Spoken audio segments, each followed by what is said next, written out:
আমি যে রাস্তায় দাঁড়িয়ে আছি এটি পুঠিয়া উপজেলার শিলমারিয়া ইউনিয়নের অন্তর্গত তেতুলিয়া কাবাড়িপাড়া গ্রামের এই রাস্তাটি। এই যে কাদামাটি দেখছেন, আমি কাদামাটিতে হাঁটছি। অনেকে অনেক কথা ভাবতে পারেন কেন আমি এই শুকনো রাস্তা ছেড়ে আমি কাদামাটিতে হাঁটছি।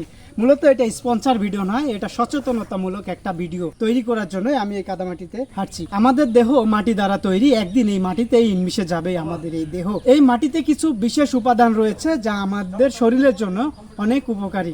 আমাদের শরীরে বিষাক্ত পদার্থগুলো এই মাটি শুষে নেয়। এই মাটি দ্বারাই খাদ্যশস্য তৈরি হয়, কারণ এই মাটি থেকেই প্রয়োজনীয় পুষ্টি উপাদান নিয়ে ফসল ফলিয়ে থাকি আমরা। এই মাটিতে থাকে ফসফরাস, নাইট্রোজেন। এই মাটি আমাদের শরীরের জন্য ক্ষতিকর। এই কার্বন ডাই অক্সাইড এই কাদামাটি শুষে নিতে পারে। মাটিতে যে পদার্থ রয়েছে সেই পদার্থগুলো যে আমাদের শরীরে যে বজ্র পদার্থ বা দূষিত কিছু পদার্থ রয়েছে, কিছু জীবাণু রয়েছে যেগুলো এই মাটি শোষণ করে নেয়। এই মাটি দেখেন কত মসৃণ কাদামাটি। এই কাদামাটিকে আমরা ভুলে গেছি। কনক্রিটের রাস্তায় আমরা হাঁটতেছি, পায়ে স্যান্ডেল জুতা দিয়ে হাঁটতেছি।